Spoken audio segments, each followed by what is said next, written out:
So I want to talk about how coding has changed the world. But I had absolutely nothing about coding.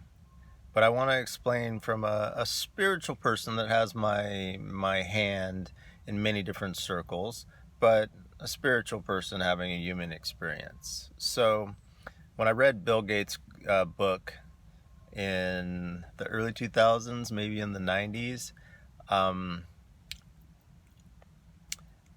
I noticed that everything was the binary coding was zero, sorry, 0 1 0 1 1 1 1, what up? And I was wondering, how could they make something with just the zeros and the one? Later in life, when I became more spiritual, in numerology, ones are masculine energy, and everything has masculine energy and feminine energy, even men and women. But ones are primary masculine energy. Zeros are feminine energy. Ones primarily hunters, gatherers, making things happen, letting things happen. In spirituality, making things happen, nurturing zeros in the proper space of letting things happen.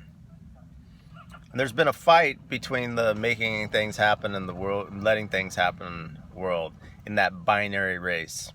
So as we're pushing through social media, artificial intelligence, and all these different things, when we would have conversations in little packets with groups that we identified in our tribes, but now those conversations are on the forefront, and a lot of people haven't heard those conversations, so people are overreacting, and people aren't pointing. When every time you point at someone, you have three fingers that are pointing at you. People aren't really like saying, well, how am I doing that? Because when you're in that binary code, it's a pendulum, but life is really a skateboard park. So for my formula, the cause and effect, which has all three parts in it, but primary cause and effects is I eat this, I get this result. I say this, I get this result. And our life is so full with a lot of different strategies that we could become like Darth Vader. Darth Vader, all his emotions, everything's cut off, and he's just primarily a computer that just sets in a goal and doesn't care about people, doesn't care about anything. Computers are real good for the linear. They're good at get to this point and then recalculating when you're not going to that point. If you think about it, and I heard for the longest time in a lot of self-help, they say that the planes are off course when a plane flies from San Diego to New York, or New York to San Diego. It's off course like over 90% of the time, and it's constantly getting back on course. And in life, when you have a goal and you're off course even 10% of the time, which we're more than that, it's very frustrating.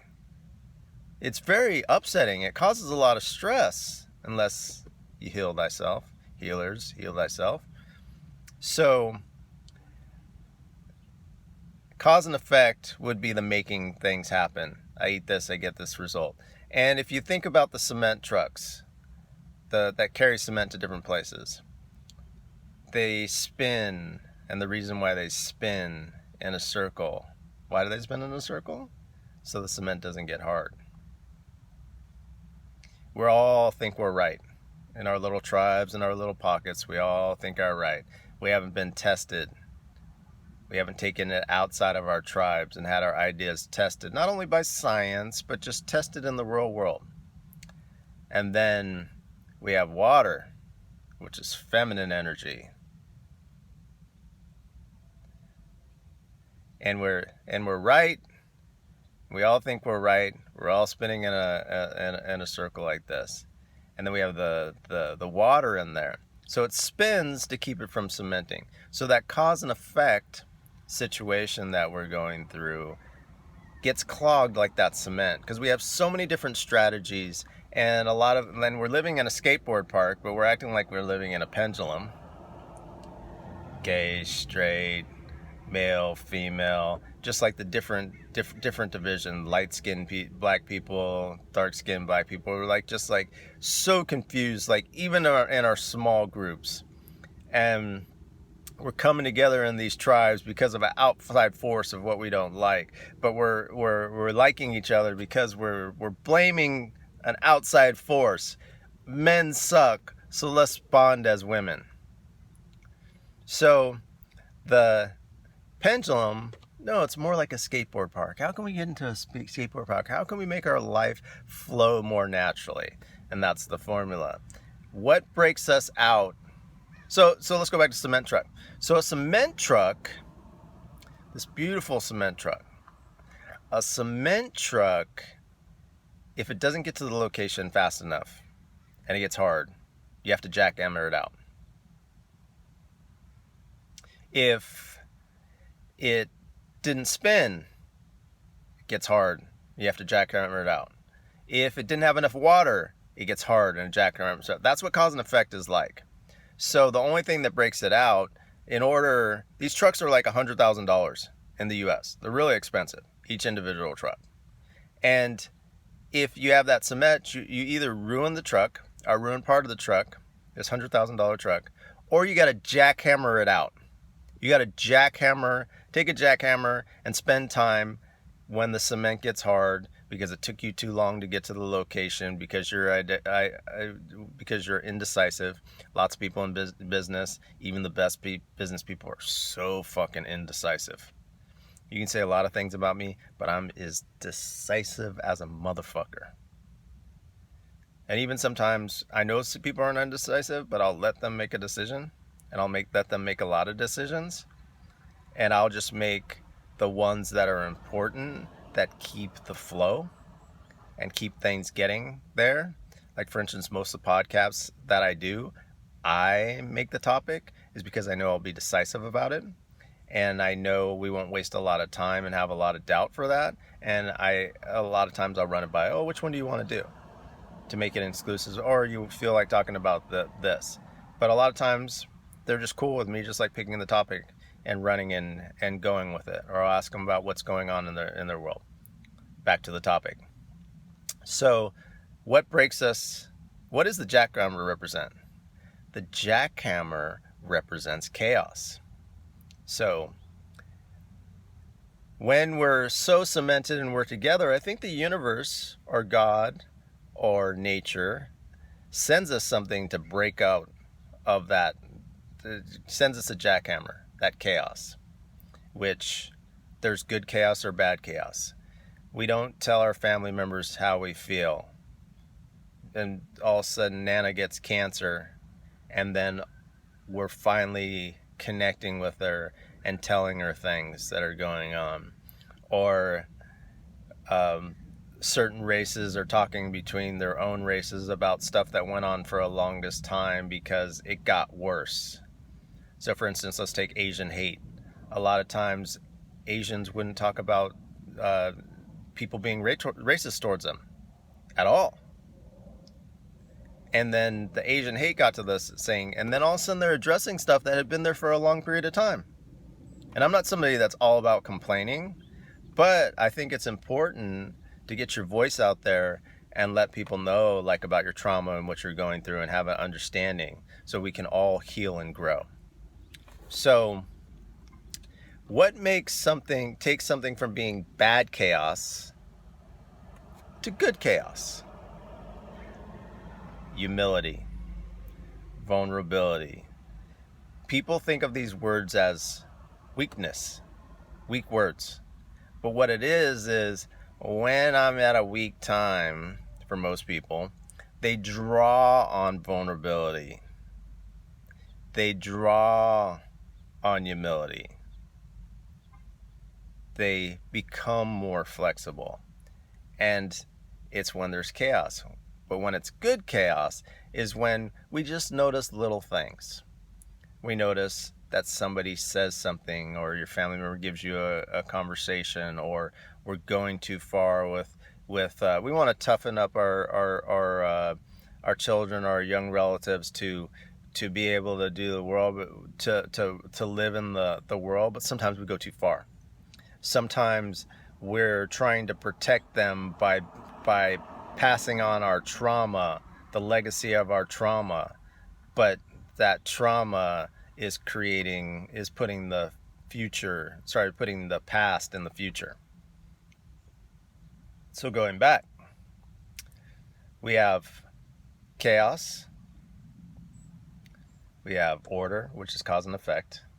Cause and effect gets stuck in the cement. Very good. Most of the things, the way you get things done is making things happen. That's where we started off. Feminine energy, chaos, letting things happen. And each piece, just like a magnet, it has each magnet has a north and south pole. And no matter how small you make the magnet, it has a north and south pole. So each piece of something, if you break it, if I take this whole lake that I'm at, it has chaos, order, and organized chaos.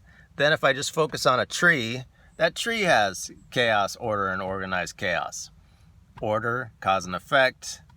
Chaos would be water, feminine energy, letting things happen. Water allows, but water's very strong. It can shape things over time. A grass blade, you think of it as very flimsy and flexible, but it can grow through cement. A grass blade can grow through cement. Some of the most amazing ninjas were feminine. And here in the U.S. and here in many places in the world, we tell women that they're weaker than men. And we even define that strength in a world that is depending on less physical strength, because the tools that have been created by the people before us and people that are living right now, we think it's more about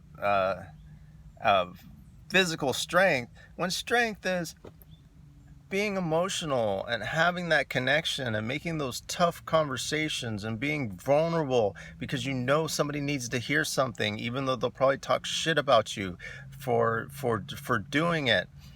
That takes courage. That is a strength. Being able to deal with something that is very, very hard to deal with and putting it in front of you, that is strength. Being able to know that you have to make money and taking time to help a stranger, or giving your last, when you need $100, giving your last $10 away to a stranger, that takes strength. So going back to the formula, cause and effect, order, making things happen. And then we have chaos, feminine energy, letting things happen. And then in between, that makes this stuff happen faster, so you're making things happen, and then you go to the other side, letting things happen. The thing that makes it more sustainable and makes it green is humility, which is the organized chaos in between it. So cause and effect is creating formulas alone that are mostly, and strategies that are mostly built on the past. So if your life is going a certain way and you have a certain amount of standards, you're going to be operating off of that past knowledge that you have. And then you have the future, that your future is changed when you go into chaos. Good chaos or bad chaos. It all of a sudden creates a quantum yes. So Hurricane Katrina, there's a lot of people that lived in New Orleans before Hurricane Katrina. They had been there for generations, and they never thought they would be able to leave. Some of them probably didn't even leave more than a 7-block radius. Then the chaos of Hurricane Katrina hit, and then all of a sudden they're able to be displaced and move. The opportunity was always there if they got aligned with humility, vulnerability. That opportunity was always there. And then all of a sudden, most people, to break out of that cause and effect, they need bad chaos. So the formula is about lining with compassion and humility, and finding ways to get to compassion, humility, and vulnerability, not to be a flimsy piece of grass, but to be a piece of grass that can grow through cement. Because I believe that compassion is the most productive energy in the universe. How was compassion created? How were the Amber Alerts created? These two parents lost their daughter, Amber. Somebody kidnapped them. And they didn't say, well, I'm going to go to Harvard. I'm going to take a social media class. This is very cause and effect. I'm going to go to Harvard, create a social media class, or I'll learn about social media so I can figure out to do hashtags, or I'm going to go to law school. Very cause and effect. Not against going to law school, but very cause and effect, because that compassion is very sad. So we have that sadness. We have that anger for how people are being treated in the world, and then we combine it with love. That creates compassion. Combining the stuff that you see and the things that you do. And you can take 20 years of fucking eating shit sandwiches to break out of that mold, or you can just see one little thing in a movie, or you can have a situation that you just get a ticket, and then all of a sudden go into that darkness for a little part and make that necessary changes and align with compassion. I find many, many different ways, because a lot of us are too comfortable, and comfort gets in the way. If you're depressed, depression has a certain level of awareness. Depression sucks. And I'm not against medication, but if you take medication, you mask it. You're still depressed, but you don't feel the depression. Because depression could be really horrible for some people. I understand that.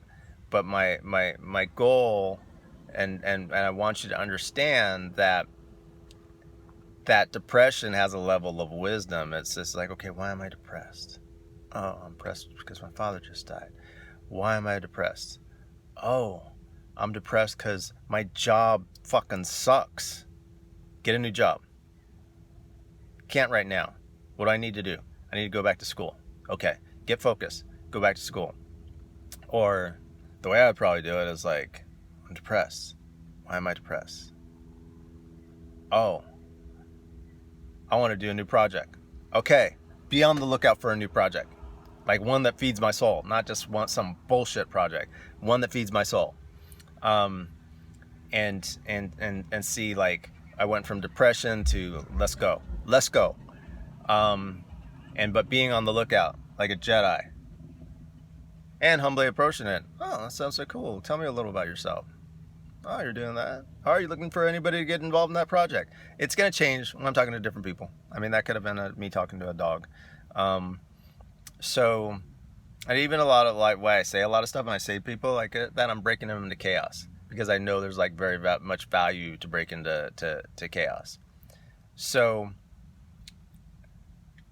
when you have all these cement trucks going on to different places, and you're so locked in cause and effect, you're going to have a lot of different things, and you're going to be doubtful. But the really important thing of this formula is becoming the person that we need to become. And artificial intelligence is so linear, and we have these phones, and these phones have the power to go to the moon. There's as much technology in this phone than NASA had to take us to the moon. And if we didn't go to the moon, for those of you that don't think we went to the moon, to even have enough computing power to fake it. In each individual phone, that's how much computing power is in these phones. That's how fucking valuable this is. But a lot of us are just doing selfies, and a lot of us are doing like mind-numbing, shitty videos, and a lot of us aren't not getting game-changing shit from gurus all over the world. That's amazing shit that we could do. Learning about sound healing, learning about ancient civilizations, learning like not self-helpy, same fucking stories told for the long period of time, but just freaking crazy fucking shit that you can change your dynamic, change the way that you do things, and shift the consciousness of the way that we're doing things in these world and moving in this world. So feel it, making things happen, letting things happen. So the cause and effect creates a no, because you're so bombarded with all these strategies that your life's more about saying no to certain things opposed to saying yes to certain things. So the only reason you start to say yes to things is when you fucking hit rock bottom so fucking hard. And for alcoholics, rock bottom, and drug addicts, rock bottom is like really fucking bad. For most of us, rock bottom is just like is just tolerating a bunch of little bullshit on a fucking daily basis. That's what rock bottom is. And we hit it so much that we think it's fucking fine. But it's not. So, we have a life of no. We want to create more fucking yeses. And how do we create the yeses that bad shit doesn't have to happen to us for us to create a yes? How do we get in a place that right here, right now, we're creating a compelling future? Letting go of that no longer serves us, thanking it, kissing it goodbye, holding on to the ones that still work. It's okay to make things happen. But it's a good to have the balance between making things happen and letting things happen. How can we get in the rhythm of the right one, the making things happen at some times and letting things happen right there? It's about letting go of too much cause and effect and having too much structure. And when I say, I'm not saying structure is bad, I'm saying too much structure is bad. And it's up to you of developing your intuition and monitoring when things are actually working, not kind of working, not having a lot of ideas and having conversations about your ideas and having meetings about your ideas, but none of your ideas are coming to fruition. Been there, done that. In the past, in the present, and in the future.